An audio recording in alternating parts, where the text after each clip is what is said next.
British manufacturing is in trouble, and this is a serious problem. Just a generation ago, Made in Britain was more than a label. It was a global symbol of economic prowess. But now, things have changed. Despite ranking as the world's 9th largest manufacturer, the sector has nosedived from a quarter of the UK's economy in the 1970s to a mere 9% today. That's a sharper fall than any other major economy. So you might wonder, why has the birthplace of industry fallen so far? And who's to blame? Welcome to Living History. You see, the British were the fathers of industrial prowess. The Industrial Revolution, kicking off around the mid-18th century under the reign of King George II, was Britain's grand entrance onto the world's manufacturing stage. In a land where hand looms and manual labour were the norms, the spinning jenny and power loom came along, driving Britain to textile dominance. Alongside textiles, the steel industry also began flexing its muscles. Enter Henry Bessemer in 1856. With his steel-making prowess, a game-changer that allowed mass production of steel. Railways, ships, buildings, you name it. British steel was in it. This development had far-reaching implications. By the late 19th century, Britain was producing almost 50% of the world's steel and coal. British innovation, however, didn't stop there. Consider the SS Great Britain, launched in 1843. This vessel, the world's first iron-hulled, steam-powered ship, completely revolutionized shipbuilding. Moreover, Britain's advancements in chemical manufacturing laid the groundwork for the modern pharmaceutical industry, showcasing the nation's diverse industrial capabilities. Fast forward, and the post-World War II era marked a new chapter for British manufacturing. The war had inflicted significant damage, necessitating a period of extensive rebuilding and modernization. This era is often regarded as the golden age of British manufacturing, characterized by high output and employment levels. Under the leadership of prime ministers like Winston Churchill and Clement Attlee, the government played a crucial role in nationalizing key industries, such as coal, steel, and rail, to enhance efficiency and stimulate recovery. During this heyday, British brands became the poster children of global influence. Rolls-Royce wasn't just a car or an engine, but a symbol of luxury and power. And British Petroleum, they were painting the world in shades of oil and gas, all while British cars became the epitome of style and performance, coveted worldwide. Britain didn't just build things, it built the very blueprint of modern industry.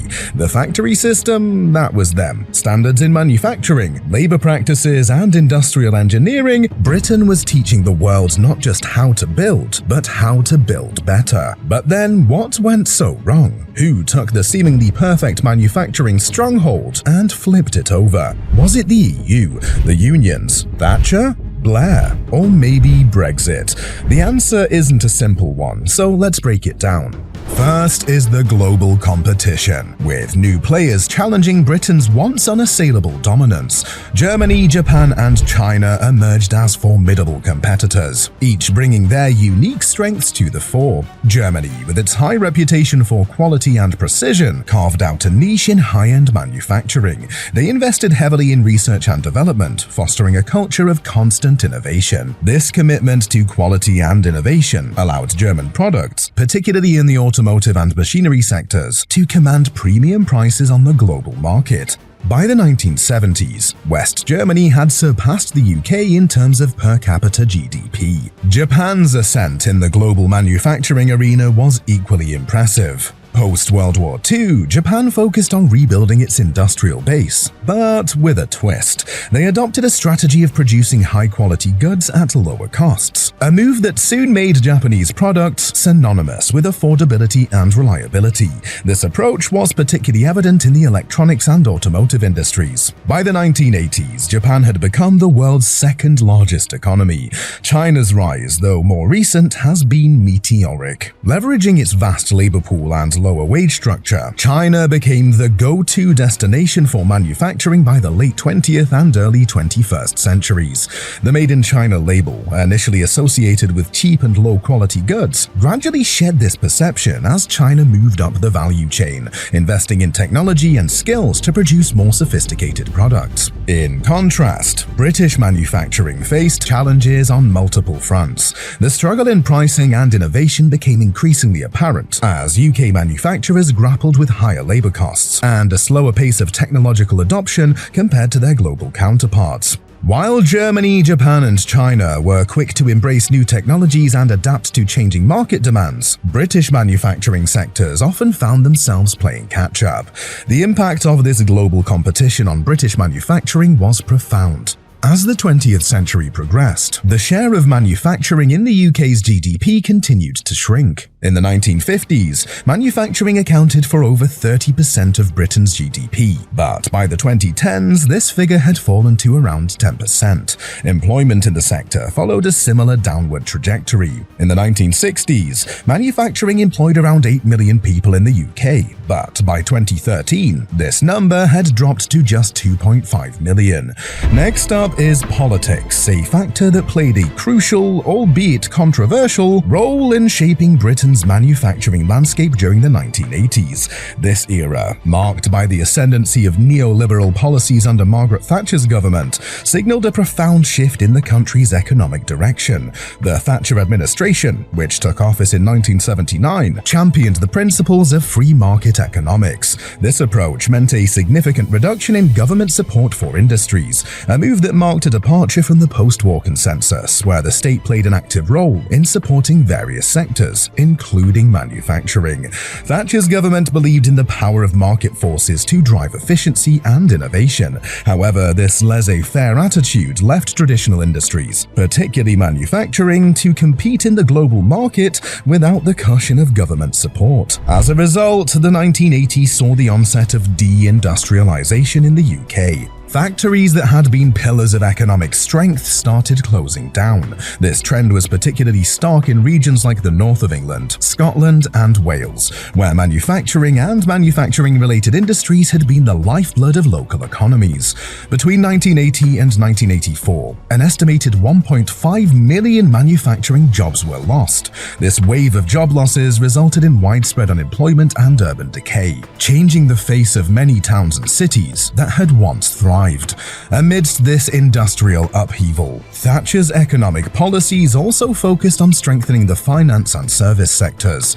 London, in particular, burgeoned as a global financial hub. While this shift diversified the UK's economic base, it also led to a regional imbalance, favouring the south over the traditional industrial north. The manufacturing sector, which had long been the backbone of the British economy, began to be perceived as a secondary, less vital component. Thatcher's commitment to monetarism, a policy approach that emphasized the control of the money supply to curb inflation, had significant consequences for manufacturing. High interest rates made borrowing more expensive for businesses, stifling investment in new technologies and expansion. Furthermore, these policies led to a stronger pound, making British exports more expensive and less competitive on the global market.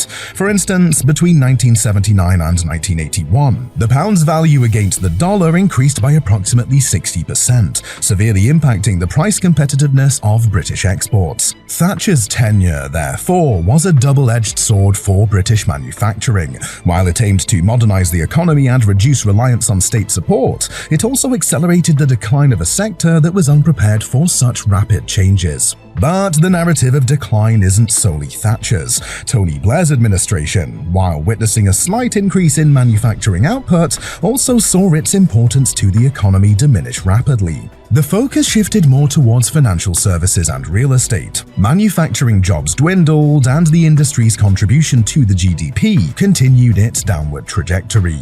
Blair's government, accused of neglecting industrial policy, seemed to embrace the banking sector as the future of Britain's prosperity. austerity. This approach left manufacturing in a precarious state, struggling to adapt to the fast-paced changes in global production and technology.